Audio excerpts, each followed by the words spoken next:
Mari kita lihat 1 Samuel pasal yang keempat. Tulisannya, judulnya di sana adalah tabut Tuhan dirampas ya. Filistin merebut tabut perjanjian. Ayat yang pertama, perkataan Samuel dinyatakan kepada seluruh bangsa Israel ya. Sekarang bangsa Israel pergi berperang menghadapi bangsa Filistin. Mereka berkemah di samping ya di samping Ebenezer, dan bangsa Filistin berkemah di Afek. Ayat yang kedua, baca sama-sama ya supaya saudara tidak nganggur. Jadi saya juga ada temennya. Nanti kalau nganggur tidur. Orang itu kalau kebanyakan nganggur bahaya. Amin. Ya supaya saudara aktif juga. Saya tahu nih banyak yang gak baca Alkitab di rumah. Jadi baca Alkitab di gereja. Yuk baca bersama 1, 2, 3. Bangsa Filistin mengatur posisi barisan mereka untuk menghadapi Israel. Pada saat terjadi pertempuran, bangsa Israel terpukul kalah oleh bangsa Filistin. Mereka menewaskan kira-kira 4.000 orang dari pasukan Israel di medan pertempuran. Israel kalah atau menang? Berapa ribu orang yang tewas?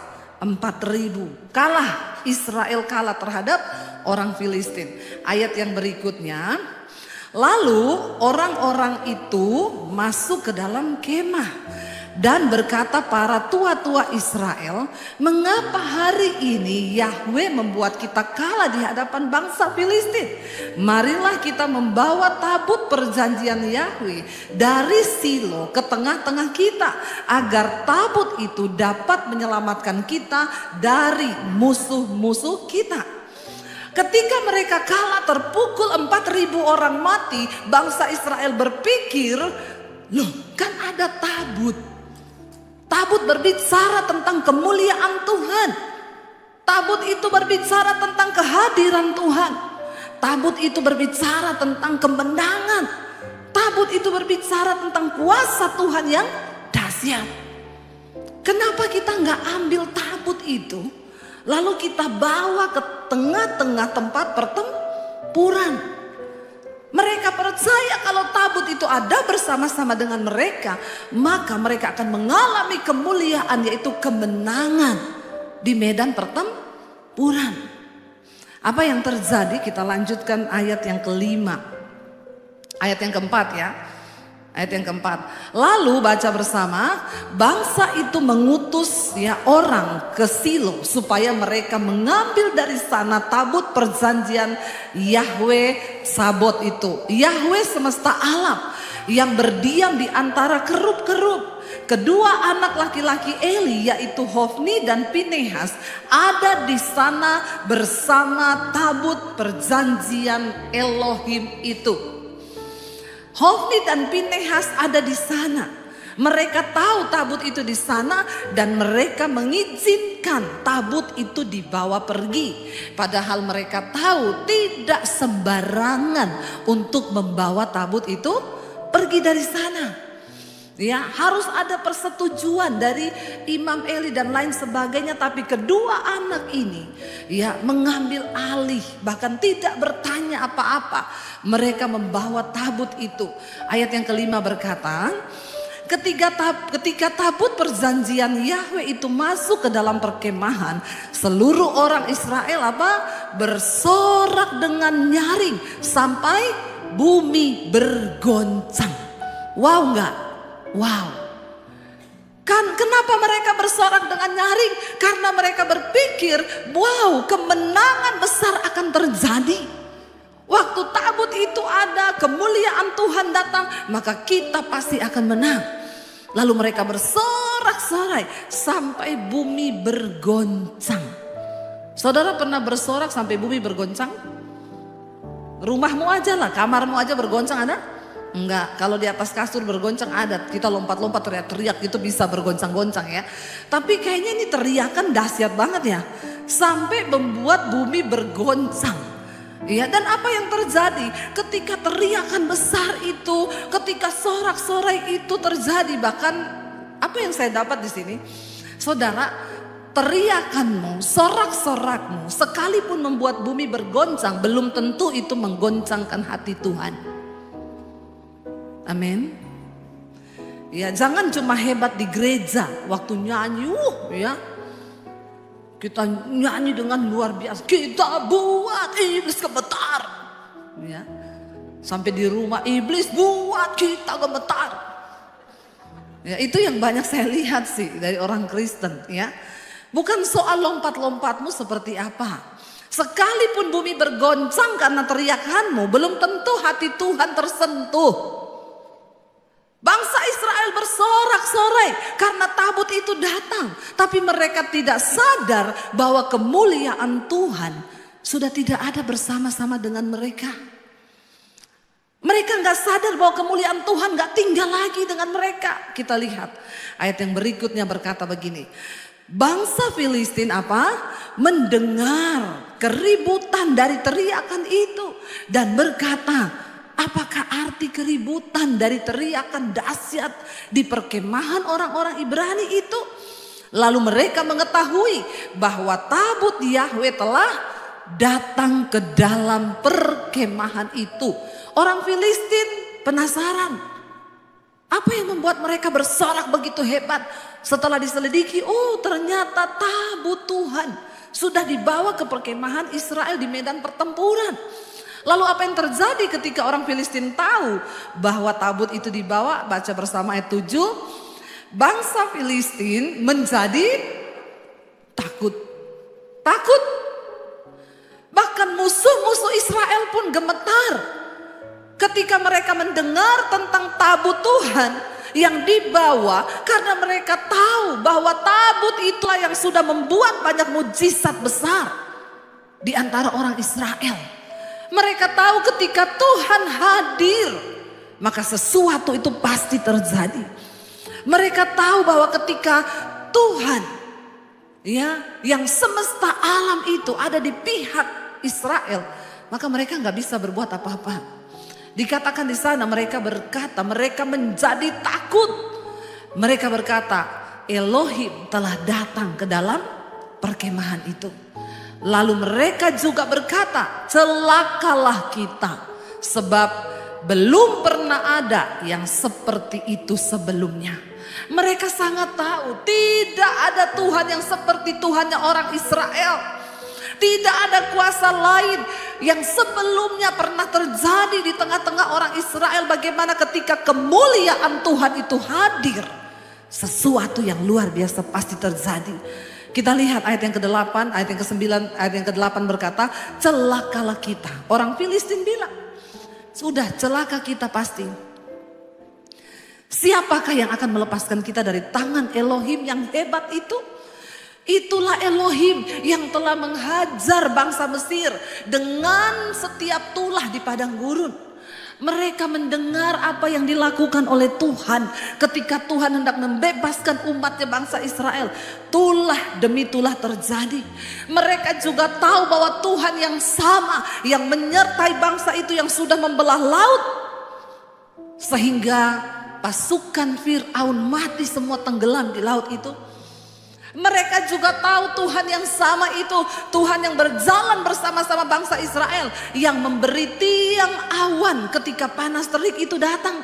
Mereka juga tahu Tuhan itu yang memberi sinar, memberi tiang api di tengah malam kegelapan di padang gurun. Mereka tahu Tuhan yang sama, Elohim itu yang sudah menurunkan mana dari sorga. Itulah kemuliaan Tuhan. Itulah kedahsyatan Tuhan. Biar musuh-musuhmu, biar orang lain melihat bahwa hidupmu itu disertai Tuhan. Sehingga mereka akan berkata, wow, sungguh Tuhan yang dia sembah itu Tuhan yang dahsyat. Karena itu jangan biarkan kemuliaan itu hilang dari hidupmu. Kita akan lihat bersama apa yang terjadi. Bangsa Filistin takut, gemetar melihat Elohim datang bersama-sama orang Israel. Lalu mereka berkata begini, kuatkanlah dirimu. Orang Filistin, dia bilang, kuatkanlah dirimu dan bertindaklah berani seperti seorang laki-laki. Memang laki-laki itu harusnya berani. Amin bapak-bapak. Di sini nggak ada laki-laki yang penakut kan? Kalau kau penakut sebagai laki-laki, berhenti jadi laki-laki. Terus jadi apa bu? Cucok meong. Jangan jadi cucok meong ya. Harus bertindak seperti seorang laki-laki. yang dewasa, ya. Dan ini bagi kita semua juga di sini, ya. Artinya apa? Spiritnya itu loh yang harus kita ambil. Walaupun kita wanita, kita harus bertindak seperti seorang laki-laki ketika di dalam perjuangan iman. Artinya apa? Laki-laki itu, ya, lambang dari kekuatan, kedewasaan. Tapi ada yang bilang, Bu, suami saya itu nggak dewasa-dewasa. Memang susah mengukur kedewasaan laki-laki, kecuali ketika dia ada di tukang potong rambut. Kalau dia bayarnya 50.000, itu berarti dia laki-laki dewasa. Karena ada tulisannya dewasa 50.000, anak-anak 25.000. Ya, hanya di situ saja kelihatan kedewasaan laki-laki itu. Waktu dia bayar potong rambut. Tapi di sini tidak, semua laki-lakinya dewasa, amin. Haleluya. Kok aminnya kurang mantap gitu ya? Ya, laki-laki yang dewasa itu menjadi imam yang benar bagi rumah tangganya. Suami yang benar bagi keluarganya. Yang berdiri teguh di dalam firman. Amin bapak-bapak. Itu adalah tanggung jawabmu. Ya, harus bawa istri dan anak-anakmu takut Tuhan. Kalau engkau saja sebagai seorang imam sudah tidak berdiri benar, maka rumah tanggamu pasti goyang. Orang Filistin berkata, jangan takut, kuatkanlah dirimu, bertindaklah sebagai seorang laki-laki, hai orang-orang Filistin, supaya kamu tidak menjadi budak orang-orang Ibrani itu. Sebagaimana dahulu mereka adalah budak-budakmu, kamu harus memberanikan diri dan berperanglah. Satu yang membuat orang Filistin menjadi semangat, mereka bilang, jangan sampai kamu kalah dan kamu akan jadi budak. Menjadi budak itu tidak enak. Demikian juga menjadi budak dosa itu tidak enak. Ada banyak orang Kristen yang hidup sebagai budak dosa. Setiap hari dia jatuh dalam dosa yang sama, engkau sedang diperbudak. Hari ini apapun yang memperbudak hidupmu, lepaskan di dalam nama Yesus. Ada orang yang berkata, Bu, saya sukanya selingkuh, Bu. Tapi saya tahu itu dosa, Bu. Tapi saya mau lepas nggak bisa-bisa ya, Bu. Saya bilang, ya kamu mau lepas, kamu udah tahu. Itu sama dengan orang bilang gini, saya ini tiap hari jatuh di got, Bu. Tapi saya bingung ya jatuh terus, kenapa? Soalnya saya mainnya deket got. Nanti kalau jatuh di got, yang salah siapa? Got. Ya. Kayak ada bapak-bapak di Sulawesi.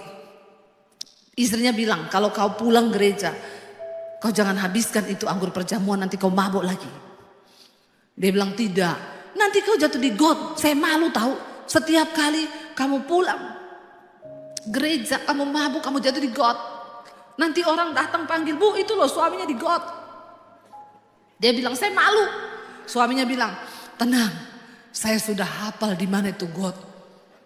Jadi saya tidak mungkin jatuh di got. Iya, bener. Besoknya pulang gereja orang datang, Bu suamimu jatuh di got. Dia datang ambil suaminya. Saya kan sudah bilang Pak, saya tuh malu kau jatuh di got terus karena mabok. Keluar kau. Dia bilang, kemarin tidak ada got di sini. Kenapa? Ada got. Siapa yang pindahin nih got ke sini? Nah, yang salah got. Orang itu kalau diperbudak dosa, ya selalu dia salahin orang. Ya, jangan engkau mau diperbudak. Satu-satunya alasan yang membuat bangsa Filistin maju dengan keberanian yang kokoh, karena di otaknya mereka tidak mau diperbudak. Mereka gak mau jadi budaknya orang Israel. Apa yang terjadi Bapak Ibu? Alkitab berkata, baca bersama ayat yang ke-10. Lalu berperanglah bangsa Filistin itu, dan bangsa Israel menang atau kalah? Alkitab berkata dengan jelas di sana, bangsa Israel terpukul kalah. Dan mereka masing-masing berlari ke kemahnya. Terjadilah apa? Pembantaian yang besar. Sebab ada berapa yang mati? Ada 30.000 orang dari pasukan bangsa Israel yang gugur. Sebelum mereka berperang membawa tabut perjanjian, berapa yang mati? 4.000. Setelah mereka membawa tabut perjanjian, menang atau kalah? Yang mati berapa? Berlipat kali ganda yang mati. Lalu mereka bertanya, di mana kemuliaan Tuhan itu? Bukankah kami sudah membawa lambang dari kehadiran Tuhan di tengah kami. Bapak Ibu, Tuhan itu tidak bisa direkayasa.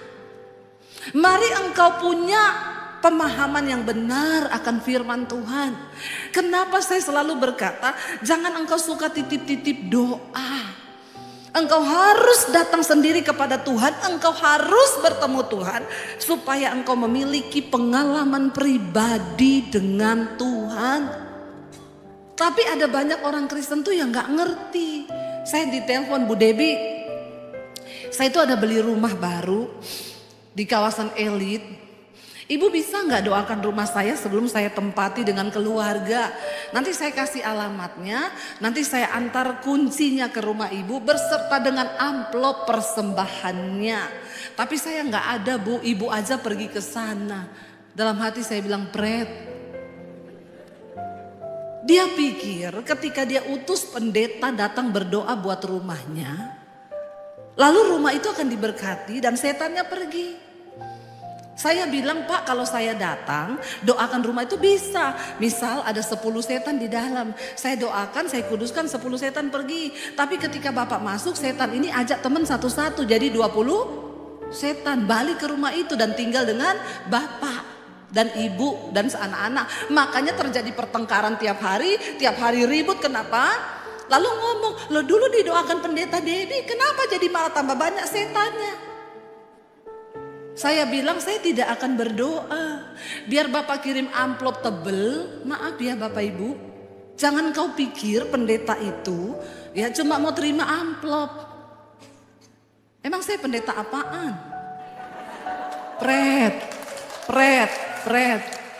Kalau ada pendeta yang mau begitu, sudah jangan percaya lagi sama itu pendeta. Jangan percaya itu pendeta abal-abal tuh. Suruh doakan rumah kosong mau. Nggak ada orangnya, yang penting dapat amplop. Pret, ajarkan kepada umat itu pengajaran yang benar. Amin. Saya bilang Bapak Ibu harus ada di rumah itu. Nanti Bapak Ibu yang doa pengurapan, saya cuma berdoa. Supaya apa? Waktu Bapak Ibu yang berdoa, setannya pergi. Bapak Ibu tinggal, setannya juga takut karena dia bilang ini dulu yang berdoa. Dia orang yang beriman. Jangan kau itu punya pemahaman yang salah. Makanya sekalipun kau pelayanan, sekalipun kau bayar persepuluhan, persembahan, kau pakai kalung salib yang besar, di rumahmu ada gambar Yesus yang gede, kau pikir setan takut? Hello.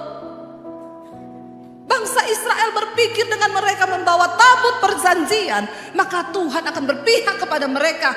Tuhan bukan Tuhan yang bisa direkayasa. Saya ada masalah Bu, saya baca doa Bapa Kami 100 kali. Dia kira setelah dia berdoa Bapa Kami 100 kali, yang ada Tuhan tuh gak tergerak hatinya. Mulutmu berbusa, iya, karena kau baca doa Bapa Kami 100 kali. Bangsa Israel bersorak karena tabut itu datang. Bahkan bumi gemetar karena sorak-sorak mereka. Tapi Tuhan gak ada di sana. Tuhan gak hadir di situ. Saudara mau buat ucapan syukur di rumahmu, engkau mau datangkan pendeta besar, pendeta hebat, bukan itu persoalannya. Apakah hati dan hidupmu itu benar-benar menghormati Tuhan? Apakah engkau menghormati kekudusannya? Apakah engkau hidup menghormati Tuhan dan dosa-dosa engkau buang dari hidupmu? Sekarang ini terlalu banyak orang yang bermain-main. Berapa banyak orang melayani Tuhan di mimbar, tapi mereka mencemarkan mimbar seperti anak-anaknya Hofni dan Pinehas, anaknya Eli.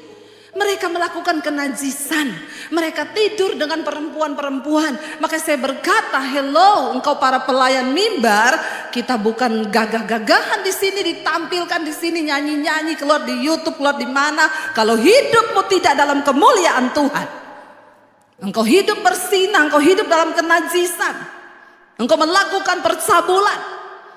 Banyak sekarang para WL, selingkuh, singers, pemain musik, hidup mereka nggak benar. Di sini nggak ada yang ngaku.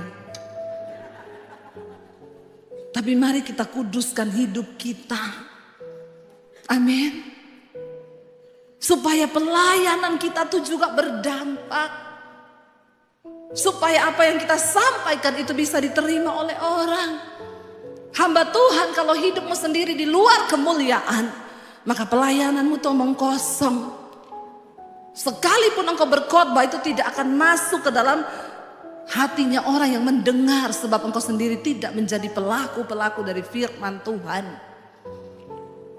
Itu yang terjadi. Saya diundang satu keluarga kaya, Bu, anak saya mau balik ke Amerika. Mereka kuliah di Amerika, sekolah. Jadi Ibu tolong doakan urapi mereka. Besok jam 8 pagi kalau bisa Ibu datang ke rumah kami. Saya bilang, ya saya mau datang asal ada bapaknya dan ibunya di situ.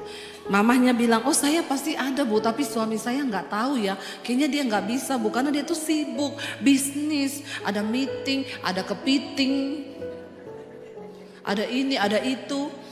Oh, Bapak kerja terus sibuk ya? Iya. Terus ngundang saya kenapa? Ya supaya anak kami diberkati.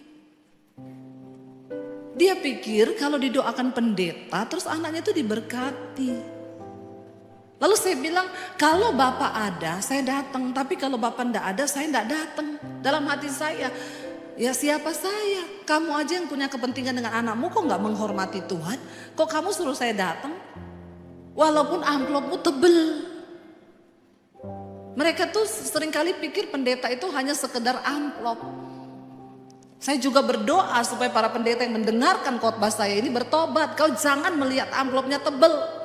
Katakan sesungguhnya yang benar tentang firman Tuhan. Ajarkan yang benar kepada umatmu. Jangan karena amplop, karena orang kaya, terus akhirnya oke.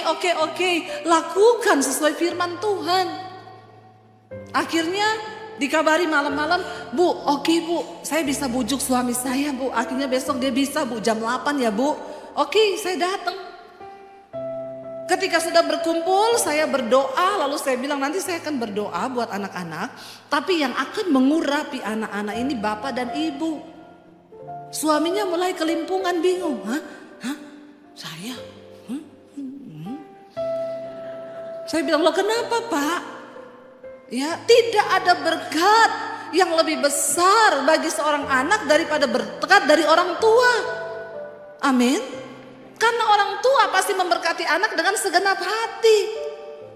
Kalau pendeta kan hanya sekedar mendoakan, tapi orang tua dengan harapan, dengan air mata, dia rindu anaknya ini benar-benar diberkati oleh Tuhan. Lalu, loh, Bu Debbie sini sebentar, Bu, saya diajak ke ruang sebelah. Kenapa?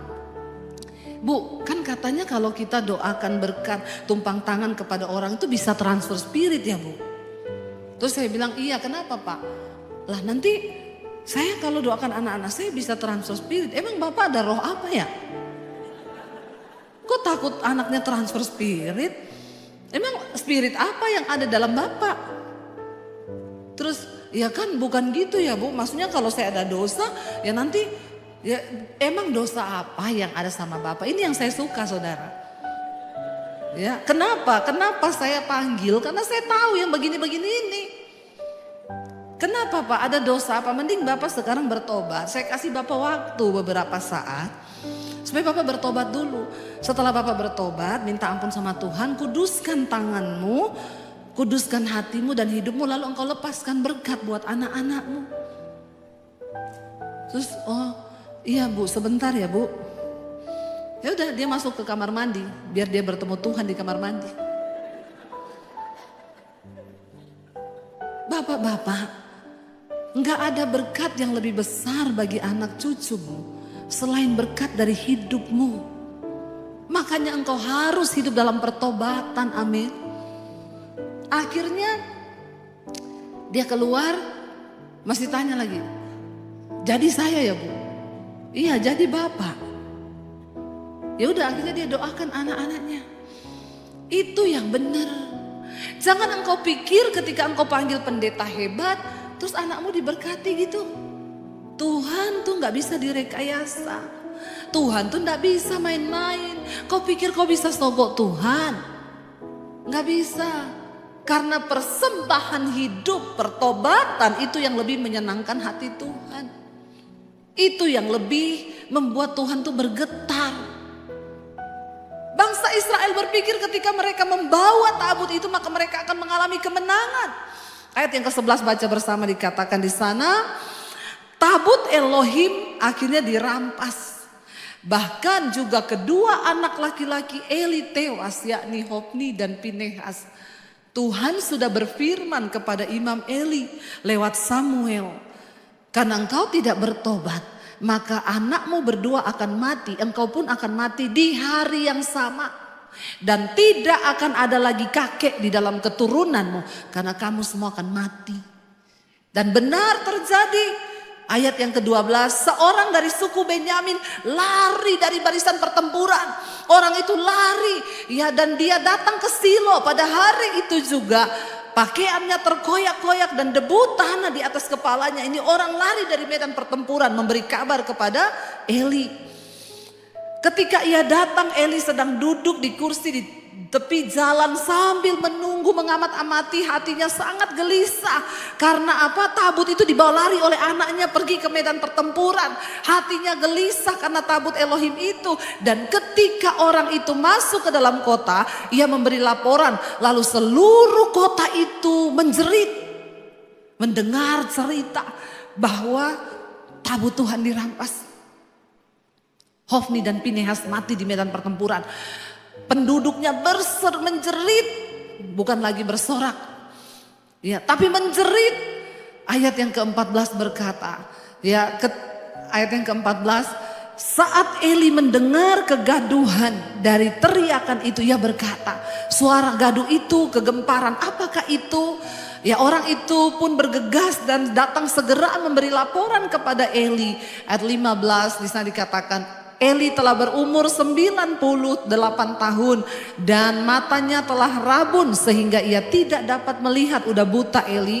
Orang itu pun berkata kepada Eli, akulah datang dari barisan tempur itu dan hari ini aku telah melarikan diri dari barisan tempur.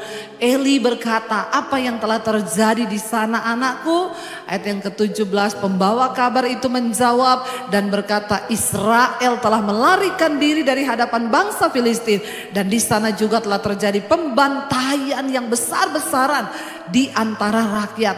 Kedua anakmu juga telah mati, yakni Hofni dan Pinehas, dan tabut Elohim telah dirampas. Lalu dikatakan ketika ia menyebutkan tentang tabut Elohim itu dirampas, Eli terjatuh ke belakang dari tempat duduknya di pinggir pintu gerbang, lehernya patah dan ia pun mati pada hari yang sama dengan kedua anaknya itu yang mati. Karena orang itu telah tua dan gendut berat, makanya jangan gendut-gendut. Eli telah menjadi hakim atas Israel selama 40 tahun. Tragis matinya. Dan ayat yang berikutnya berkata, waktu itu menantu perempuannya, istri dari Pinehas, sedang hamil tua dan hampir melahirkan. Ia mendengar kabar tentang tabut Elohim itu yang telah dirampas dan mendengar bahwa ayah mertuanya serta suaminya telah mati semua. Lalu ia membungkuk dan bersalin karena memang waktu melahirkan telah tiba. Saat itu juga melahirkan istrinya Pinehas.